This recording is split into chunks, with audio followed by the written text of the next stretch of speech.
Welcome back to War of the Lesbian Zombies. In the last episode, we met the larcenous Reverends Leroy and Janice Parker, and a new bad guy entered the story, Betsy's deadbeat dad with kidnapping on his mind. Since all lesbian zombies possess strong premonition instincts, Jill wondered why a cold chill crawled down her back. Jerry's face flashed through her mind, the way he'd scowled at her the day he left. "I can't stand being around Betsy. She's an embarrassment. It's your fault she's autistic. You did this to her in your devil womb."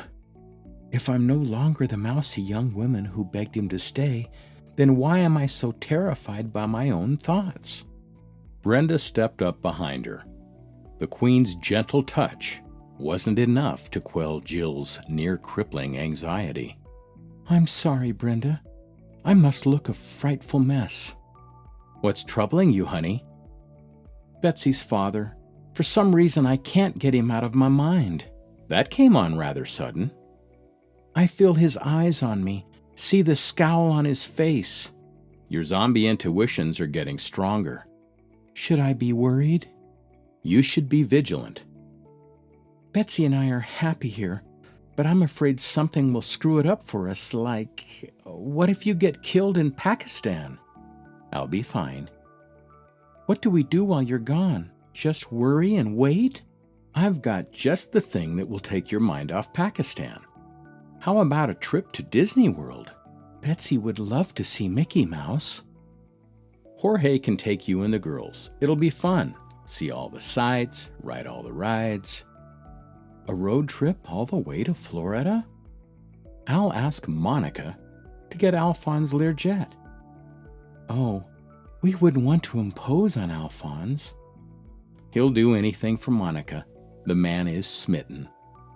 But she's a lesbian. You have to understand Monica. After living 80 years in poverty, she's making the most of her new life. Alfons is rich and the perfect playmate for her.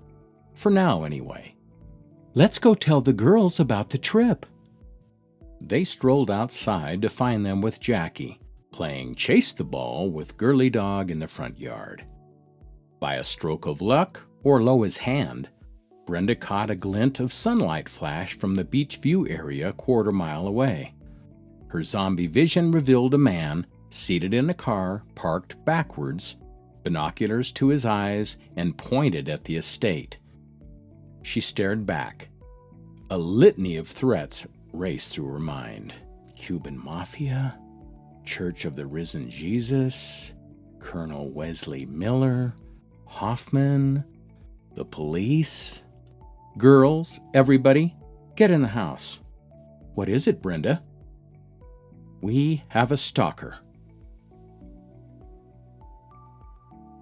Colonel Wesley Miller strode down the hall to General Taylor's office. Upon entering the foyer, an officer stood and snapped to attention. "Major, what are you doing here?" "I'm General Taylor's aide-de-camp. I see the general didn't waste any time replacing me." "He's awaiting your arrival, sir." "I feel like a damn pinball around here. Go to Arizona, get back to headquarters. What the hell's going on?" "Not for me to say, sir. I've been instructed to show you in as soon as you arrive." This better be important. Wes entered the general's office. "Ah, Wesley, I see you've met my new aide-de-camp. He's got to be less of a pain in my ass than my last one. You wanted to see me, sir? Your promotion has been approved." "Promotion, sir?" "Brigadier General." Taylor stood. "Congratulations, General." "This comes as quite a surprise, sir." "Yeah, doesn't it? Now let's take off those eagles so I can pin on your stars." I'm a general. I can't wait to get my own aide-de-camp. I'm a general, damn it, a general. I can't wait to tell Lynn. Taylor pinned the stars on Wesley Miller's shoulders and stood back. "General Miller, you will command Bravo Company, 3rd Ranger Battalion. They are the best of the best." "One company, sir? Is that all?" You got this job because no one knows how to defend a fixed position better than you. The World Health Organization's not equipped to quarantine the village. That's your job." "Yes, sir. Captain Johnson briefed me on the mission. When will we deploy?" "The Rangers are on standby, so any day now. You'll have a 24-hour window to get to Badish. Are you up for an airdrop?" "I can handle it. When will my troops arrive in Arizona for training?"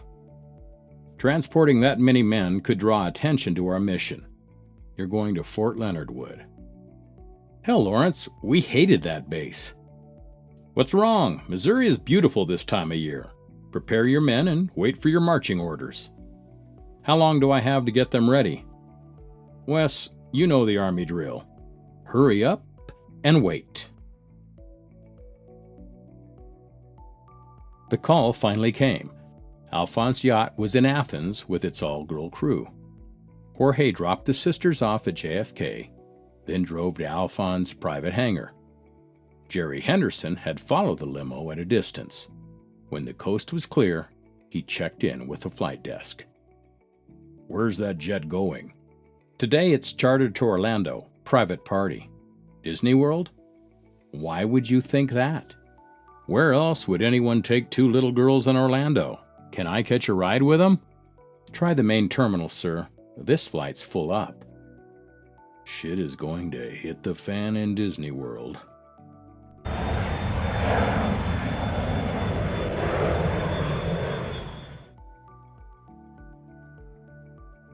The sisters arrived at the port of Athens.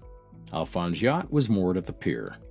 3 sheets to the wind adorned the stern of a floating mansion.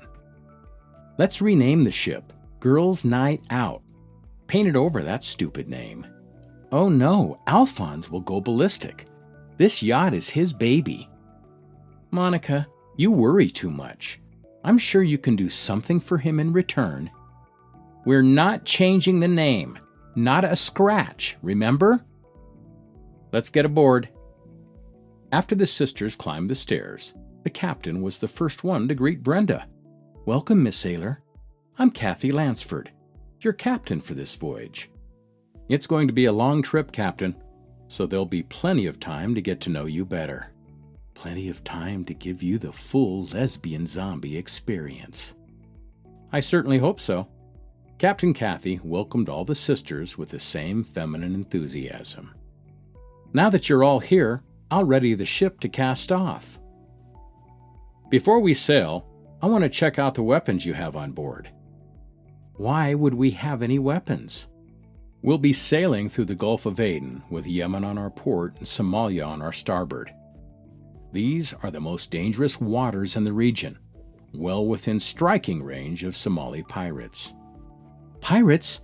Mr. Duda didn't say anything about pirates. All we do is cruise the Mediterranean and party." "We're going a little farther this time." "I need to call him and tell him this trip you want cannot be done." "Oh, it'll be done all right." Brenda hugged the captain's shoulders.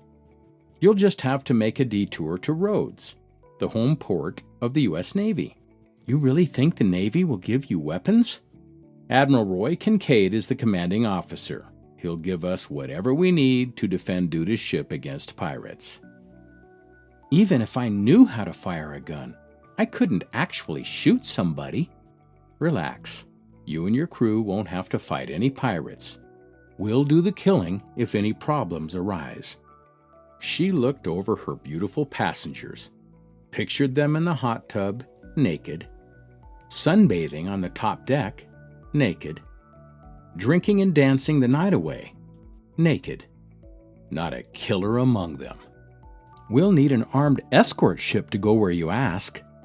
"Nah, we've got it covered. Don't worry." Captain Kathy reached for a deck phone. "Sanderson, report to the main deck." A moment later, a gorgeous woman rushed up. "Reporting, ma'am." "Who is this beauty?" "She's our second mate, Tammy Sanderson. She's also our chef. 21 years old, and for what it's worth, she's a lesbian." "I don't have a problem with that. This redhead is really hot." "Sanderson, set a course for Rhodes." Aye, aye, Captain. She headed off. Monica, Carrie, and Donna found the Lido deck bar where margaritas were served by the pitcher. Deckhand Leanne and first mate Joan were tending bar in matching bikinis, already half blitzed. While standing at the deck bar, Leanne decided to start the cruise off right. Would one of you ladies help me get this top off? It's such a hot day, don't you think? Carrie offered her assistance. Lady Godiva isn't the only one who has something to show off.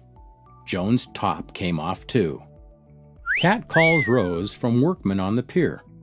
The bartenders ran out onto the bow. Monica followed and read Joan's mind. Sorry, boys.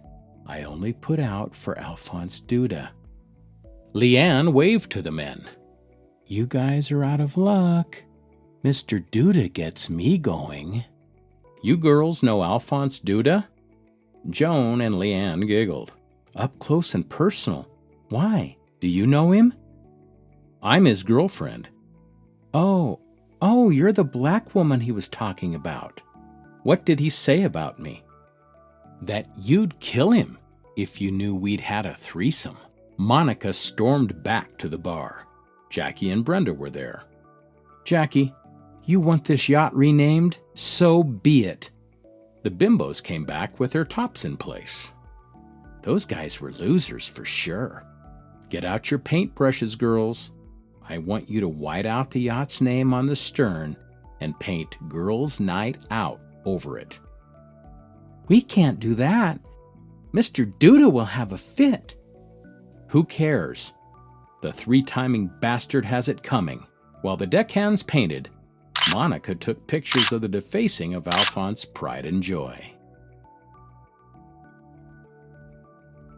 What the hell? I can't believe this. Girls' night out? Monica looks pissed. And there's Joan and Leanne. Oh, shit. Those bimbos must have told on me. I should have never hired a crew of sex-crazed white women. They started it. What was I supposed to do? Say no? Not in my wheelhouse. Crap. I'm so screwed with Monica. Ah, hell. What's a little paint anyway?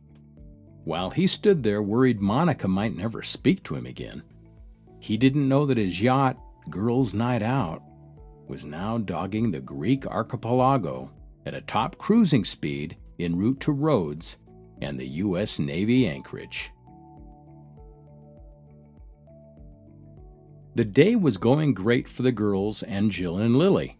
They'd ridden practically every ride, all while under Jorge's watchful eyes.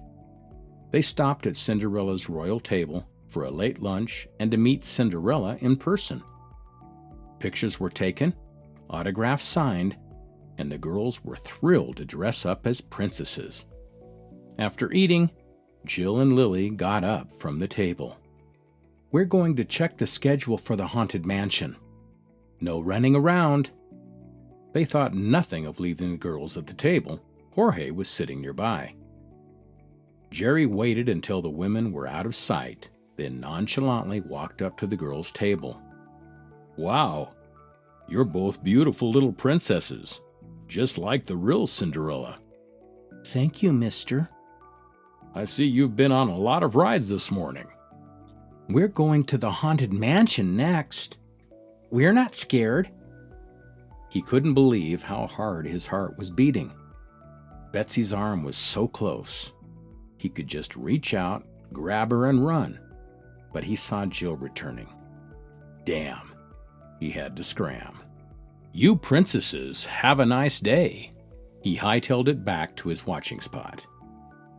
I'll strike in the darkest part of the Haunted Mansion ride, snatch Betsy off the slow-moving car, and shoulder her out the back emergency door. With all the loud growls, shrieks, and screams in the mansion, no one will be alerted if Betsy screams. Once I get her outside, I'll tell her I'm her dad and that she's safe with me.